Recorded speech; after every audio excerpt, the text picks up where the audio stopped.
ஆண்டவராகிய இயேசுவின் இனிய நாமம் மகிமைப்படுவதாக. காதுள்ளவன் கேட்க கடவன் என்ற சத்தியன் டிவி நிகழ்ச்சியில் எழுப்புதலை குறித்து தொடர்ந்து பேசுவதில் மகிழ்ச்சி அடைகிறேன். இந்த நல்ல தருணத்துக்காக கர்த்தரை துதிக்கிறேன். நம்முடைய தேசத்தில் நிச்சயம் எழுப்புதல் வரும். நம்முடைய ஜெபங்களை கர்த்தர் கேட்கிறார். தேவனுடைய நாமம் மகிமைப்படுவதாக. இந்த நாட்களில் நாம் கேட்டு வருகிற செய்தி, இனி வரப்போகிற தேவனுடைய மகிமை என்ற செய்தியை கேட்டு வந்தோம். ரெண்டாவது, தேவனுடைய மகிமையில் தங்கி இருப்பதை குறித்து நாம் கவனித்து வந்தோம். மூன்றாவது, தேவனுடைய மகிமையை ஆயத்தப்படுத்துவதற்கு, அது வந்து தங்குவதற்குரிய இடத்தை ஏற்படுத்துங்கள் என்ற வார்த்தையை நாம் கேட்டு வந்தோம். கடந்த வாரத்தில் இந்த மகிமையோடு கூட உங்களுக்கு நெருங்கிய தொடர்பு இருக்க வேண்டும் என்பதை குறித்து கேட்டு வந்தோம். இன்றைக்கு இந்த மகிமையை நாம் இழந்து போகக்கூடாது. தேவனுடைய மகிமையை சபை திரும்ப பெற்றுக்கொள்ள வேண்டும். அதற்குரிய அதிகாரத்தை பெற்றுக்கொள்ள வேண்டும் என்கிற தலைப்பின் கீழ் ஆண்டவருடைய வார்த்தையை நாம் கேட்கப் போகிறோம். நியாயாதிபதிகளின் புஸ்தகம் 18ஆம் அதிகாரம் 7ஆம் வசனத்தை நாம் வாசிக்க கேட்போம். அப்பொழுது அந்த 5 மனுஷரும் புறப்பட்டு லாயிஸ்க்கு போய், அதில் குடியிருக்கிற ஜனங்கள் சீதோனியருடைய வழக்கத்தின்படியே பயம் இல்லாமல் அமெரிக்கையும் சுகமுமாய் இருக்கிறதையும், தேசத்தில் அவர்களை அடக்கி ஆள யாதொரு அதிகாரியும் இல்லை என்பதையும், அவர்கள் சீதோனியருக்கு தூரமானவர்கள் என்பதையும், அவர்களுக்கு ஒருவரோடும் கவை காரியம் இல்லை என்பதையும் கண்டார்கள் என்பதை பார்க்கிறோம். இங்கே ஒரு சீதோனிய மக்கள் இருக்கிறதை பார்க்கிறோம். இவருடைய வாழ்க்கையை பற்றி படிக்கும்போது, சுகமாய் அமெரிக்கையாய் ஒரு குறிப்பிட்ட இடத்திலே போய் தங்கியிருக்கிறார்கள். அவர்களுக்கு அதிகாரம் செலுத்த யாதொரு ஆளும் அவர்களுக்கு இல்லை. யாரோடும் அவர்களுக்கு தொடர்பு இல்லாமல் இருக்கிற ஒரு இடத்திலே இருக்கிறதை நாம் பார்க்கிறோம். அப்பொழுது தான் கோத்திரத்தின் மக்கள், இவர்களுக்கு ஒரு இடம் தேவை. அவர்களுக்கு சுதந்திரமாய் அவர்கள் தங்குவதற்கு ஒரு இடம் தேவை. அதனால் அவர்கள் 5 மனிதர்களை வேவு பார்க்க அனுப்பின போது, இந்த சீதோனியர் குடியிருக்கிற ஒரு இடத்தை கண்டுபிடித்தார்கள். அவர்கள் போய் அங்கு வேவு பார்த்தபோது கண்டுபிடித்தது என்ன? அவர்களை அடக்கி ஆள ஒரு அதிகாரி இல்லை. ஒரு ஆளுக்கு கீழேயும் இல்லை, ஒரு அதிகாரத்துக்கு கீழேயும் அவர்கள் இல்லை. அவர்களுக்கும் அவர்களுடைய குடும்பத்தை சேர்ந்த சீதோனின் மக்களோடும் அவர்களுக்கு தொடர்பு இல்லை. அவர்கள் தனித்து இருந்தார்கள். இப்படிப்பட்ட நிலையில் இருக்கும்போது தான் கோத்திரத்தினர் போய் அவர்களோடு யுத்தம் பண்ணி அந்த இடத்தை அவர்கள் பிடித்து கொண்டார்கள் என்கிற சத்தியத்தை நாம் வாசிக்கிறோம். நியாயாதி புஸ்தகத்தில் அநேக நியாயாதிபதிகள் இருந்தார்கள். ஆனால் அவர்களுக்கு ராஜா இல்லை. அவன் தன் மனதில் தோன்றியபடி நடந்து வந்தான். இதை குறித்து நியாயாதிபதிகளின் புஸ்தகம் 18ஆம் அதிகாரம் 1ஆம் வசனத்தை நாம் பார்க்கும்போது, அந்நாட்களிலே இஸ்ரவேலிலே ராஜா இல்லை. தான் கோத்திரத்தார் குடியிருக்கிறதற்கு தங்களுக்கு சுதந்திரம் தேடினார்கள் என்பதை பார்க்கிறோம். 19ஆம் அதிகாரம் 1ஆம் வசனத்தை நாம் வாசிப்போம். 19ஆம் அதிகாரம் 1ஆம் வசனம். இஸ்ரவேலிலே ராஜா இல்லாத அந்நாட்களில் என்று வேதத்திலே வாசிக்கிறோம். 21ஆம் அதிகாரம் 25ஆம் வசனத்தை நாம் பார்ப்போம். நாட்களில் இஸ்ரவேலில் ராஜா இல்லை, அவன் அவன் தன் தன் பார்வைக்கு சரி போனபடி செய்து வந்தான். இந்த நாட்களில் மேல அதிகாரம் இல்லாதபடி, அதிகாரிகள் இல்லாதபடி, ராஜா இல்லாதபடி, இஷ்டம் போல வாழும்போது பயங்கரமான அநியாயங்கள், அக்கிரமங்கள் நடக்கும். அவன் இஷ்டப்படி வாழ்ந்து வருகிறான். சபைகளை எடுத்துக்கொண்டால் அப்படிதான். யாருக்கு கீழையும் வர்றதில்லை, எந்த ஐக்கியத்தோடும் எனக்கு தொடர்பில்லை, எந்த கோத்திரமும் எனக்கு தேவையில்லை, நான் என் இஷ்டப்படி நான் செய்வேன் என்று சொல்லி இருக்கக்கூடாது.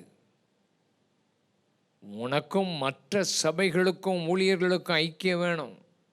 உனக்கு மேலே ஆட்கள் தேவை, உன்னோடு கூட பேச, உன்னை அடக்கி ஆள சில ஆட்கள் தேவை.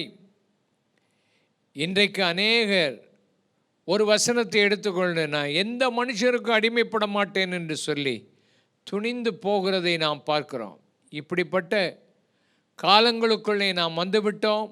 எழுப்புதல் வர வேண்டுமானால் சபையே இணைந்து செயல்படு, இணைந்து ஜெபம் பண்ணு, இணைந்து சில தலைவர்களுக்கு கீழே இருந்து, அந்த அதிகாரத்துக்கு கீழே இருந்து செயல்பட ஒப்புக்கொடு. உனக்கு மனசுக்கு வந்தபடி இஷ்டப்படி வாழ உன்னை ஒப்புக்கொடுக்காதே. உன்னுடைய வாழ்க்கையிலே சில நேரங்களில் என்ன சம்பவிக்கிறது? ஏன் மக்கள் துணிந்து தவறுகளை செய்கிறார்கள்? இந்த அதிகாரத்தில் நீங்கள் வாசித்தபடி ஒரு லேவி கோத்திரத்தை சேர்ந்த ஒரு லேவியன் தன்னுடைய மனைவி ஓடி போய்விட்டாள் என்று அவளை கூட்டிக் கொண்டு வருவதற்கு அவன் போன போது அவன் இஷ்டப்படி தன் மாமனார் வீட்டில் உட்கார்ந்து புசித்து சாப்பிட்டு குடித்து புறப்படுறேன்னு சொன்னாலும் திரும்ப உட்கார்ந்து நேரத்தை கடத்தி சாயந்தர நேரத்தில் புறப்பட்டு அவன் இஷ்டம் போல வந்தபோது பெனிமீன் புத்திரர்கள் இருக்கிற கிபியா என்கிற இடத்துக்கு வந்தபோது அங்கே பயங்கரமான துணிகர பாவங்களை செய்கிற மக்கள்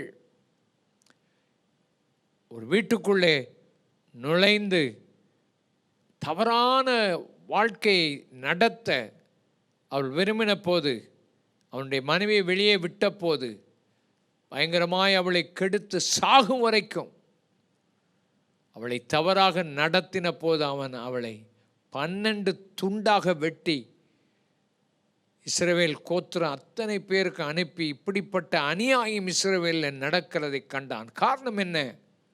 அடக்கி ஆள அதிகாரிகள் இல்லை, ராஜாக்கள் இல்லை. அவன் தன் இஷ்டப்படி செய்து வருகிறதை பார்க்கிறான். இந்த நாட்களில் எழுப்புதல் வேணுமானால் எல்லாரும் இணைய வேண்டும், எல்லாரும் சேர்ந்து உண்மையாக ஜெபிக்க வேண்டும். சரியாக நம்மை நடத்துவதற்கு ஆண்டவருடைய தலைமைக்கு கீழே ஆண்டவர் சரியாய் நம்மை நடத்தும் போது, எல்லாரோடு இணையும் போது, சேர்ந்து நிற்கும் போது எதிரிகளை முறியடிக்க முடியும்.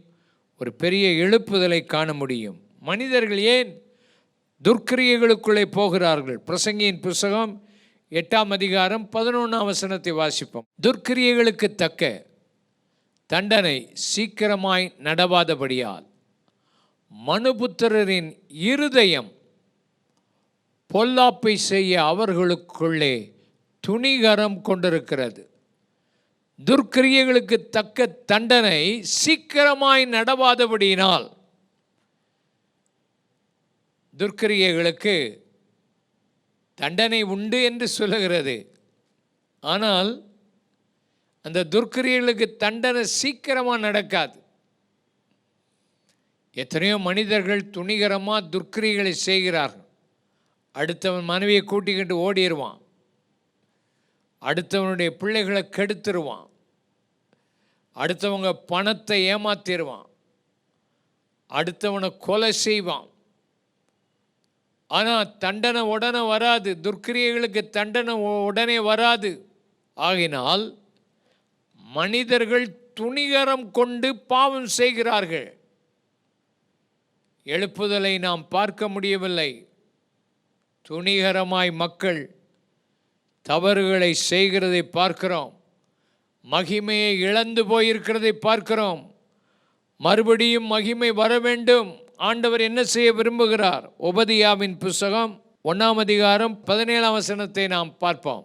ஆனாலும் சீயோன் பர்வதத்திலே தப்பியிருப்பார் உண்டு, அவர்கள் பரிசுத்தமாயிருப்பார்கள். யாக்கோபின் வம்சத்தார் தங்களுடைய சுதந்திரங்களை சுதந்தரித்துக் கொள்வார்கள் என்று எழுதப்பட்டிருக்கிறது. சீயோன் பர்வதத்திலே தப்பியிருக்கிற மக்கள் உண்டு. துர்க்கிரியைகளுக்கும் அசுத்தமான பாவங்களுக்கும் விலகி தப்பியிருக்கிற மக்கள் இருக்கிறார்கள். அவர்கள் எப்படி இருப்பார்கள்? பரிசுத்தமாயிருப்பார்கள். அவர்கள் ஆளுகை செய்வார்கள். அவர்களை ஆண்டவர் பயன்படுத்துவார்.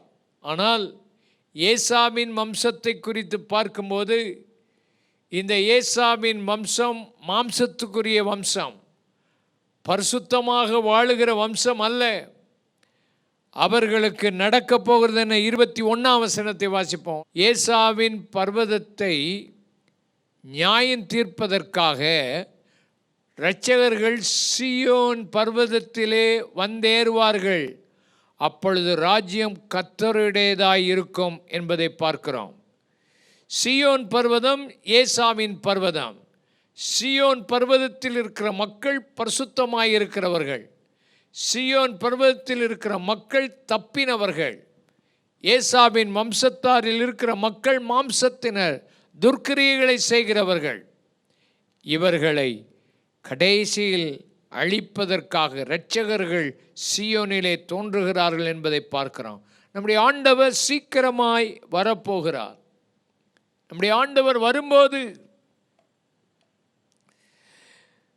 நாம் பரிசுத்தமாக வாழ்ந்து அவரை எதிர்பார்த்து கொண்டிருக்க வேண்டும். அவருடைய மகிமை அடைந்த சபையாய், கரை திரையற்ற ஒரு பரிசுத்த சபையாய் தப்பின மக்களாக இருக்கத்தான் கர்த்தர் நம்மை அழைக்கிறார். ஆகையினாலே உங்கள் இருதயம் துணிகரம் கொண்டதாக இருக்கக்கூடாது. கர்த்தர் இந்த நாட்களில் நம்மை பிரித்தெடுத்து நம்மை விடுதலையாக்க அவர் விரும்புகிறார். அருமையானவர்களே, சரியான நியாயாதிபதிகள் தேவை. மோசே பழைய ஏற்பாட்டு காலத்திலே ஒரு சரியான நல்ல நியாயாதிபதியாக இருந்தார். ஜனங்களுடைய பிரச்சனைகள், ஜனங்கள் மேல் அதிகாரமுடையவராக, தேவனுடைய கிருபையை பெற்ற ஒரு மனிதனாக, தேவனுடைய வல்லமை அழைப்பு உறுதி பெற்ற ஒரு மனிதனாக இருந்தார். அதிகாரம் அவருக்கு இருந்தது. அவருக்கு விரோதமாக கோராகின் கூட்டம் எழும்பினது. அந்த கோராகின் கூட்டம் சொன்னது, நீ உம்மை மாத்திரம்தான் ஆண்டவர் அழைத்திருக்கிறாரா? உமக்கு மாத்திரம்தான் அதிகாரம் உண்டா? எங்களுக்கு அதிகாரம் உண்டு என்று கூட்டம் கூடினார்கள். கோராகின் கூட்டம் கூடின போது 250 பேர் அவன் பின்னாலே சேர்ந்து கொண்டார்கள். எப்பவுமே அப்படிதான். ஒரு அதிகாரத்துக்கு கீழே அமைந்திராதபடி, அதிகாரத்துக்கு கீழே அடங்கியிராதபடி, அதிகாரத்துக்கு எதிர்த்து நிற்கிறவன், அதிகாரத்துக்கு எதிர்த்து நிற்காதே. ஆண்டவர் கடைசி காலம் ஆகிவிட்டது, ஆகினால் அவர் சும்மா இருக்க மாட்டார். கோராகின் கூட்டம் எழும்பினது. அதிகாரம் மோசேக்கு ஆண்டவர் கொடுத்து வைத்திருந்தார். கர்த்தருடைய பட்சத்தில் இருக்கிறவர்கள் யார் என்று சொன்னபோது லேவி கோத்திரம் அவனோடு கூட இணைந்து கொண்டது. கர்த்தர் வித்தியாசத்தை காண்பித்தார். கோராகின் கூட்டமும் அவனோடு சேர்ந்த 250 பேரும் பூமி தானாக பிளந்து நேரா பாதாளத்துக்கு போய்விட்டார்கள். 2 பேர் மரிக்காமலே பரலோகத்துக்கு போனார்கள். எலியா மரணத்தை காணாமல் போனார். ஏனோக்கு மரணத்தை காணாமல் அவர்கள் பரலோகத்துக்கு எடுக்கப்பட்டார்கள். ஆனால் இந்த கோராகின் கூட்டம் நேராக மரணத்தை பார்க்காமலே பாதாளத்துக்குள் டைரெக்டாக போன கூட்டம் அதிகாரத்துக்கு கீழ்ப்படியாமல் போனபடியினாலே. அதிகாரம் ஆண்டவரால் ஏற்படுத்தப்படுகிறது. ஆண்டவர் சிலரை நியமித்து வைக்கிறார். அப்பொழுது அந்த அதிகாரங்களுக்கு நாம் கீழ்ப்படியும் போது தேவனுடைய ஆசீர்வாதம் உனக்கு உண்டு. சில நேரத்தில் அதிகாரத்தில் உள்ளவர்கள் சில சரியான காரியங்களை செய்யாமல் போகலாம். கர்த்தர் அவர்களை கண்டிப்பாக நியாயம் தீர்ப்பார். ஆனால் கீழே இருக்கிறவர்கள் அதற்கு எதிர்த்து நிற்காமல் இருப்பாயானால் ஆண்டவர் உன்னை ஆசீர்வதிப்பார். சாமுவேல் நியாயாதிபதியாக இருந்தார். அவர் பல இடங்களுக்கு போய் நியாயம் தீர்த்தார். அவருக்கு அதிகாரம் இருந்தது. வானத்திலிருந்து இடிமுழக்கத்தோடு மழை பெய்ய வேண்டும், நீங்கள் உங்களுக்கென்று தானாக ராஜாவை தெரிந்து கொண்டீர்கள், அது தேவனுக்கு பிரியமானது அல்ல, அதை இப்பொழுது நீங்கள் பார்ப்பீர்கள், இப்பொழுது நான் ஆண்டவரை நோக்கி வேண்டிக் கொள்வேன், அப்பொழுது பலத்த இடிமுழக்கத்துடன் மழை வரும், ஆண்டவர் அதன் மேல் பிரியமாய் இல்லை என்பதை உங்களுக்கு காண்பிப்பார் என்ற ஒரு அதிகாரத்தோடு செயல்பட்டார் சாமுவேல். உங்களுடைய வாழ்க்கையிலே சரியான நியாய தீர்ப்புகள் இந்த நாட்கள் நடக்கிறதில்லை. யோசுவா திட்டமாய் சொல்லியிருந்தார், எரிகோவை பிடிக்கும்போது எரிகோவின் பொருட்களை தொடக்கூடாது, தொட்டால் சாபம் வரும் என்று சொல்லப்பட்டிருந்ததை பார்க்கிறோம். சாபத்தீடான இந்த பொருட்களை தொடாதே. ஆகான் என்கிறவன் துணிந்து போய் ஒரு பொன் பாலத்தையும் வெள்ளியையும் பாபிலோனிய கம்பளத்தையும் எடுத்து அவன் தன்னுடைய கூடாரத்துக்குள்ளே கொண்டு வந்து ஒளித்து வைத்து விட்டான். இப்படிப்பட்ட செயலை செய்தவனை வெளியே கொண்டு வந்தார்கள், நியாயம் தீர்த்தார்கள், எல்லாரும் கல்லெறிந்து அவனை கொன்றார்கள் என்பதை பார்க்கிறோம். சரியான நியாய தீர்ப்பு வந்தது. அந்த நியாய தீர்ப்பில் அவன் செய்த தவறுக்கு நியாய தீர்ப்பு அடைந்தான் என்பதை பார்க்கிறோம். 2வது, ஊசா என்பவன் கர்த்தருடைய பெட்டி மாடு மிரண்டு, கர்த்தருடைய உடன்படிக்கை பெட்டி தேவ பிரசன்னம் நிறைந்தது, அவன் அதை கவனமாய் தேவனுடைய பிரசன்னத்தை உணராமல் துணிந்து அதை தொட்டபோது கர்த்தர் அவனை அடித்தார் என்பதை பார்க்கிறோம். நியாய தீர்ப்பு உண்டாயிற்று. அநேக தேவ சமூகத்தை அசட்டை பண்ணுகிறதை பார்க்கிறோம். ஒரு மனிதன் ஓய்வு நாளிலே விறகு பொறுக்கக்கூடாது, வேலை செய்யக்கூடாது. ஆனால் அவன் விறகு பொறுக்கி கொண்டிருந்தான். மோசேயின் காலத்தில் அவனை கொண்டு வந்து விசாரித்து கல்லெறிந்து கொன்றார்கள். இந்த நாட்களில் ஆண்டவர் இரக்கமா, கிருபையா, தயவா, துர்க்கிரியைகளுக்கு ஏற்ற தண்டனை அவங்களுக்கு நடவாதபடியினால் துணிந்திருக்கிறதை நாம் பார்க்கிறோம். நம்முடைய கையில் இருபுறமும் கருக்குள்ள பட்டயம் தேவை. நமக்குள்ளே தயவும் வேணும், அன்பும் வேணும், இரக்கம் வேணும். இயேசு கிறிஸ்து அன்புள்ளவர், இரக்கமுள்ளவர், தயவுள்ளவர், அன்புள்ளவர். ஆனால் அவர் தேவனுடைய ஆலயத்துக்குள்ளே போன போது சுற்றி பார்க்கிறார் அந்த ஆலயத்தை. மனசுக்கு அவருக்கு வேதனை. ஆலயத்தில் இருக்க வேண்டிய பொருட்களெல்லாம் இருக்க வேண்டிய இடத்துல இல்லை. பலிபீடத்தை காணும். பலிபீடத்தில் ஆடு மாடுகளெல்லாம் பலியாக இருக்க வேண்டியதெல்லாம் ஆலயத்துக்குள்ள விற்பனை நடந்து கொண்டிருக்கிறது. மேஜையில் சமூகத்துக்கு அப்பம் இருக்கணும், ஆனால் காசு வைத்து அதை வியாபாரம் பண்ணி கொண்டிருக்கிறார்கள், காசை மாற்றி கொண்டிருக்கிறார்கள். தூபபீடத்தை காணும். அங்கே அவர் சுற்றி பார்த்துவிட்டு அவர் போய்விட்டார். போன போது பிதாவோடு ஜெபிக்கிறார். தன்னுடைய வீட்டை குறித்த பக்தி வைராக்கியம் அவருக்கு வந்தது.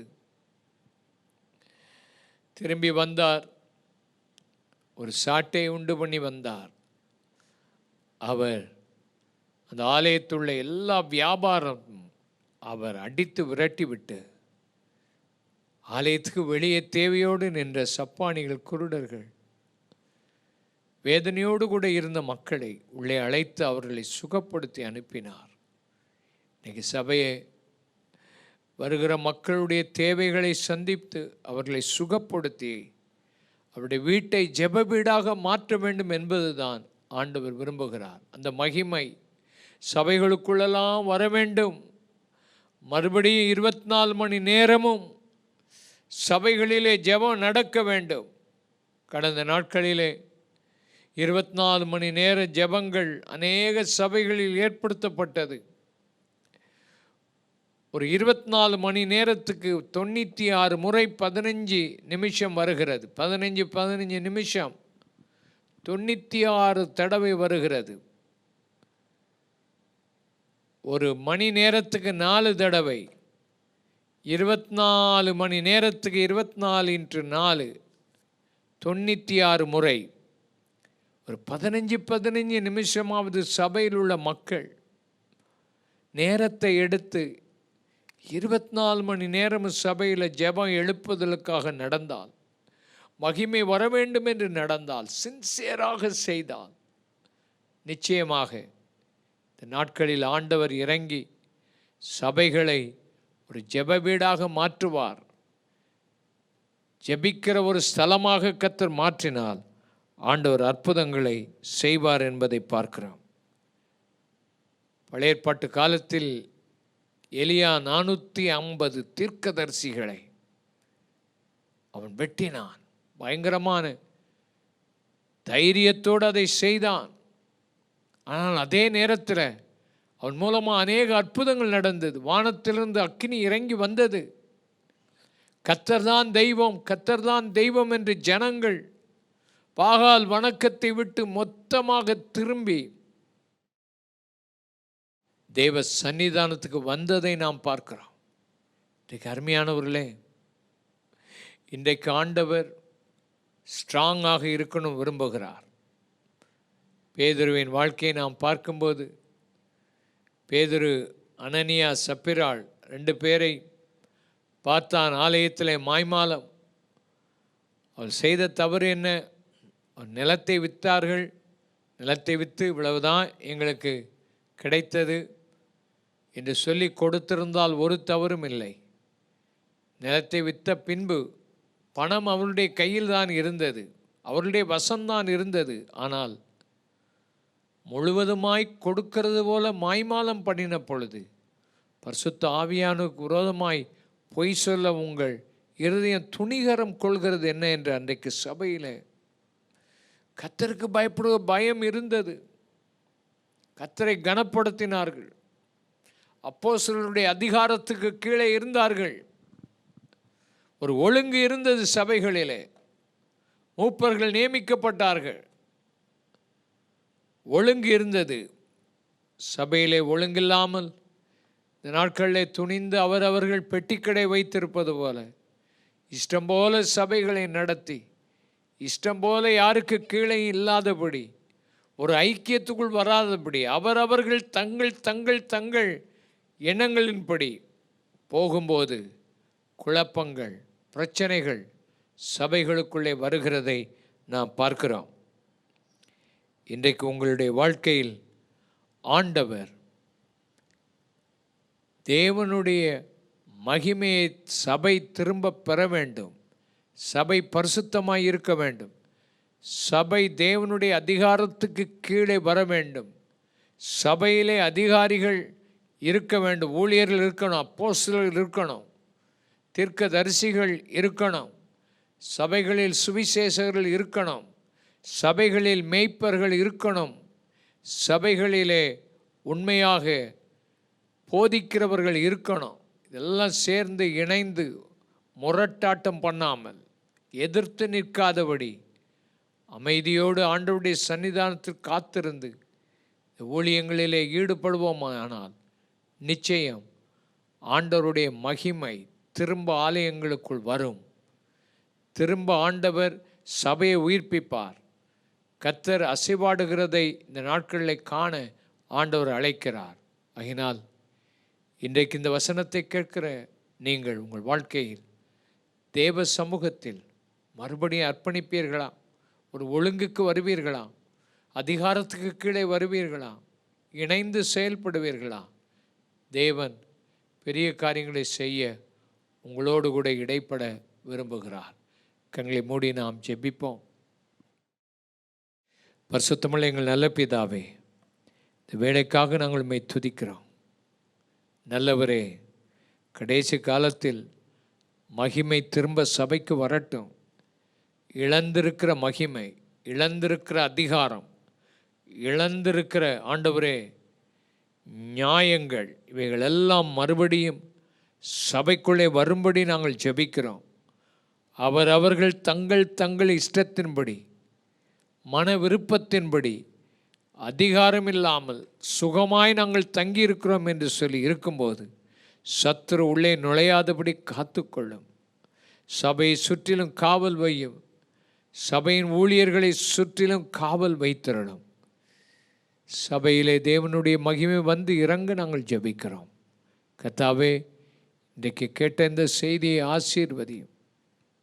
எல்லா ஊழியர்களையும் ஆசீர்வதியும். தேவ மகிமையை காதுள்ளவன் கேட்கட்டும் ஆண்டவரே. இந்த செய்திகள் அவர்களுடைய இருதயங்களிலே பதியும்படி ஜெபிக்கிறோம். எங்கள் தமிழ்நாட்டு சபைகளை மாற்றி அமைக்கணும். இந்த வார்த்தையை தூர இடத்திலிருந்து கேட்டுக்கொண்டிருக்க ஒவ்வொருவரையும் ஆசீர்வதிக்கணும், மேன்மைப்படுத்தும். இயேசுவின் இனிய நாமத்தில் ஜெபிக்கிறோம் அருமை பிதாவே, ஆமென். ஆத்துமாவே கர்த்தரை ஸ்தோத்திரி, என் முழு உள்ளமே அவருடைய பரிசுத்த நாமத்தை ஸ்தோத்திரி. என் ஆத்துமாவே கர்த்தரை ஸ்தோத்திரி, அவர் செய்த சகல உபகாரங்கள் மறவாதே, ஆமென். கர்த்தராகிய இயேசு கிறிஸ்துவின் கிருபை, பிதாவாகிய தேவனுடைய அன்பு, பரிசுத்த ஆவியானுடைய அந்யோன்ய ஐக்கியம், சமாதானம், சுகம் இப்பொழுது எப்பொழுதும் நம் அனைவரோடும் கூட என்றைக்கு இருப்பதாக, ஆமென். செய்தி கேட்ட உங்கள் ஒவ்வொருவரையும் ஆசீர்வதிப்பாராக. காதுள்ளவன் கேட்க கடவன் என்ற இந்த சத்தியம் டிவி நிகழ்ச்சியை தொடர்ந்து நீங்கள் பாருங்கள். மற்றவர்களுக்கும் இதை அறிமுகப்படுத்துங்கள். ஆண்டவர் தாமே உங்களோடு கூட இருப்பாராக. ஆண்டவருடைய சமாதானம் தங்கியிருப்பதாக, ஆமென்.